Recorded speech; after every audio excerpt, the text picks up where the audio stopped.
The Wilson family reunion was exactly as I expected: expensive wine, expensive clothes, and the priceless sound of my sister Amanda's condescending laugh echoing through our parents' mansion.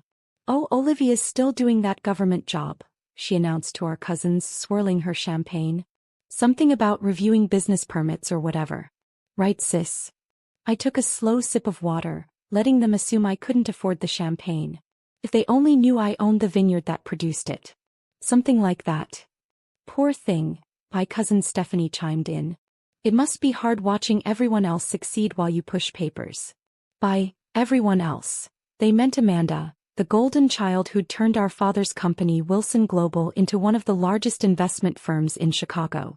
The sister who never let me forget that I'd chosen a boring career in regulatory oversight instead of joining the family business.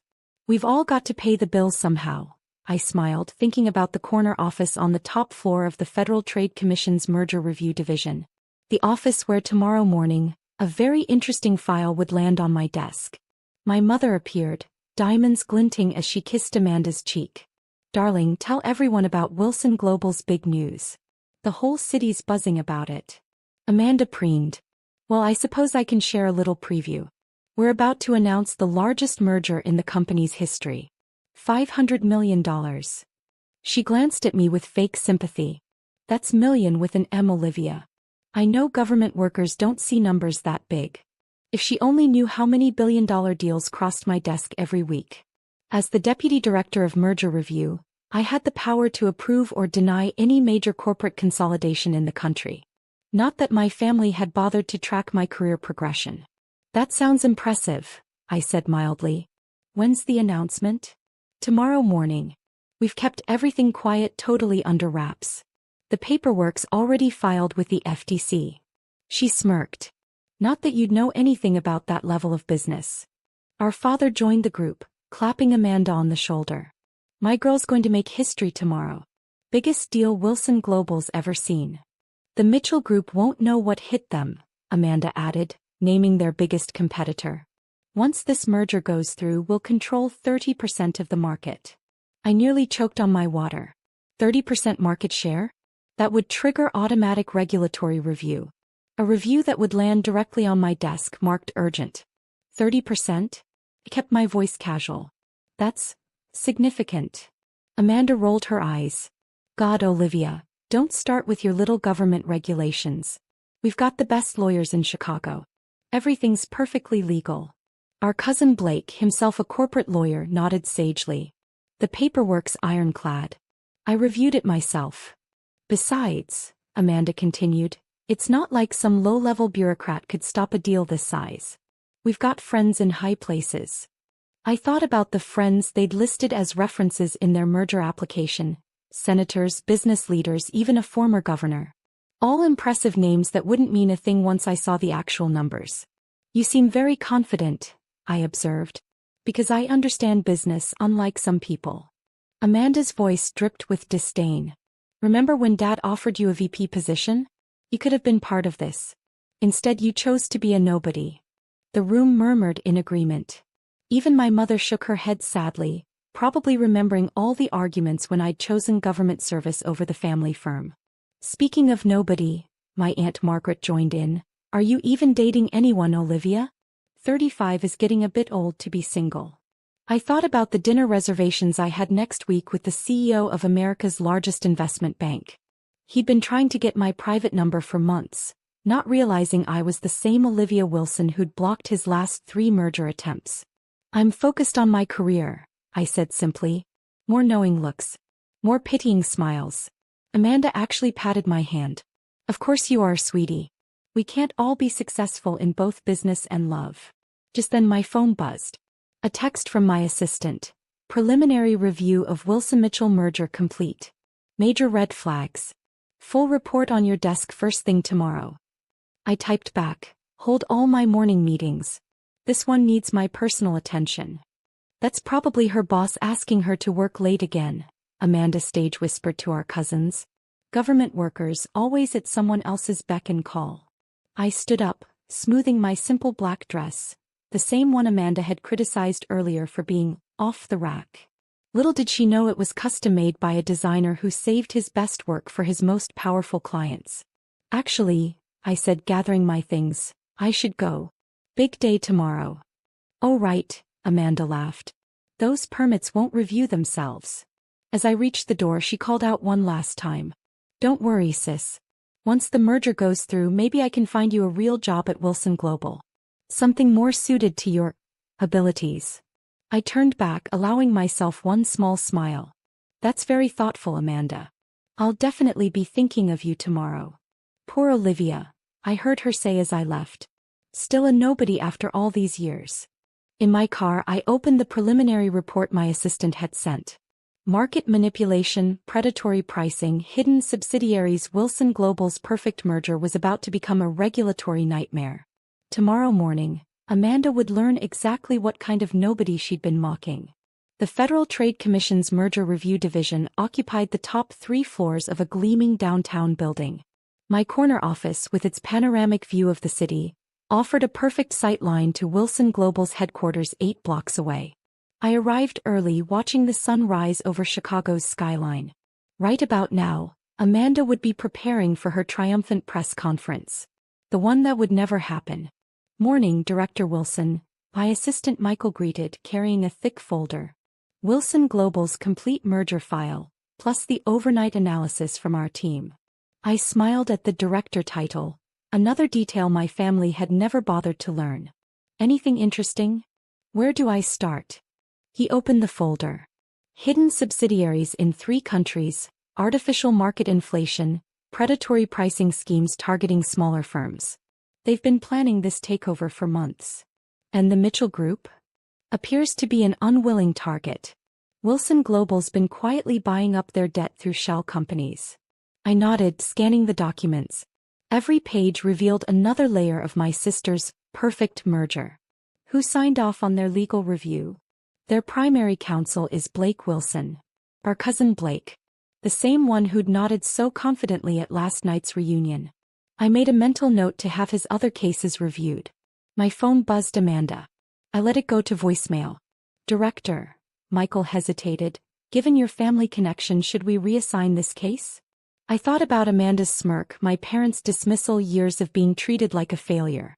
No. I think I'm uniquely qualified to handle this one. The morning progressed quickly. By 9, Wilson Global's PR team had released their merger announcement. By 9:15, their stock had jumped 20 points. By 9:30, my secretary announced the call I'd been waiting for. Your sister Amanda is on line 1. She's quite insistent. I put the call on speaker. FTC Merger Review, Director Wilson speaking. Silence. Then, Olivia. Good morning, Amanda. I assume you're calling about the Wilson-Mitchell merger application. Director Wilson? Her voice cracked. Since when are you Deputy Director of Merger Review? 5 years now. Though you'd know that if you'd ever asked about my career. I examined my perfectly manicured nails.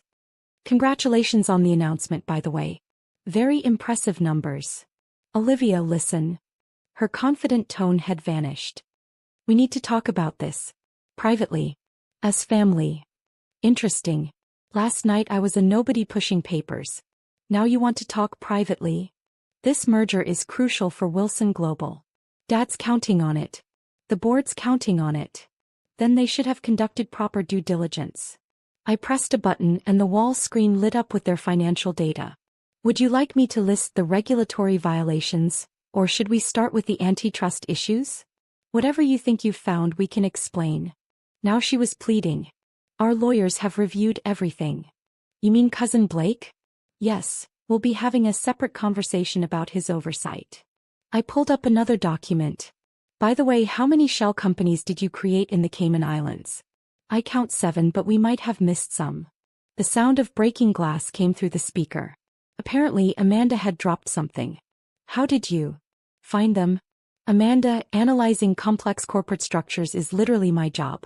The job you've mocked for years while breaking every regulation in the book. My phone lit up with another call, my father this time. I ignored it.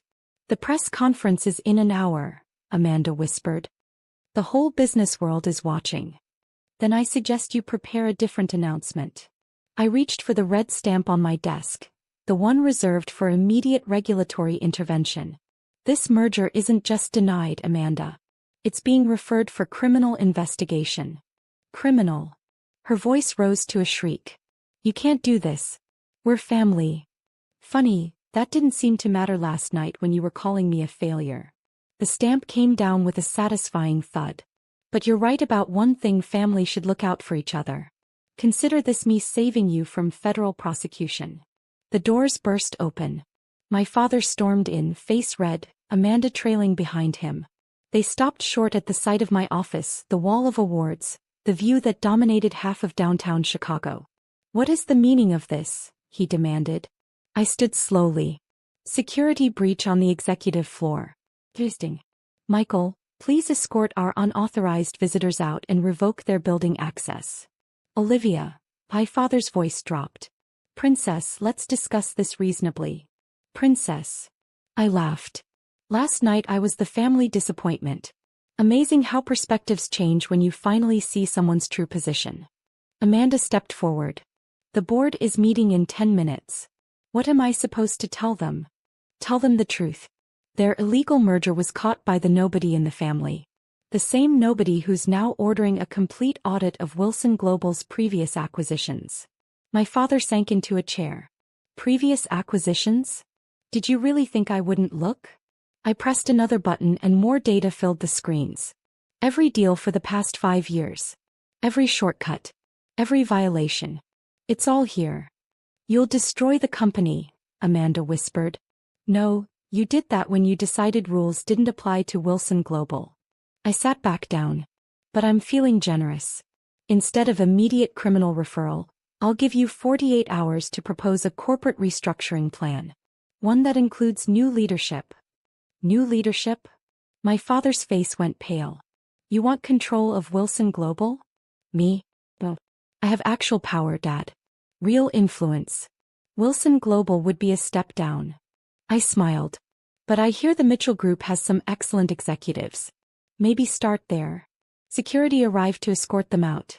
At the door, Amanda turned back. Why? Why do this to your own family? I thought about all the family dinners where they'd dismissed my career. All the reunions where they'd treated me like a cautionary tale. All the years of watching them break rules while mocking those who enforced them. Because someone had to show you that being a nobody in government service outranks being a somebody who thinks they're above the law. After they left, Michael brought in the day's other merger files. That was intense.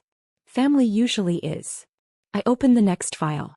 By the way, send a copy of our Wilson Global findings to the SEC. Let's make sure my sister's next job interview is with federal prosecutors. That evening, as Wilson Global's stock plummeted and business channels buzzed with news of the failed merger, I received a text from my mother. Please, can we talk about this? I typed back. Of course. My assistant will be happy to schedule a meeting. There's an opening next month. Or you can try your luck with the nobody at the permit office. Sometimes success isn't about proving others wrong. Sometimes it's about letting them discover exactly how wrong they were, one denied merger at a time. A week later, Wilson Global announced major leadership changes. Amanda resigned to pursue other opportunities. My father took early retirement. Cousin Blake's law license came under review. Me. I kept doing what I'd always done, protecting the market from people who thought their family name put them above the rules. My new office nameplate arrived that Friday, promoting me to director of the entire division. Still a nobody, I whispered, running my fingers over the engraved title. Just a nobody with the power to humble the somebodies. The next family reunion would certainly be interesting, if they dared to hold one at all.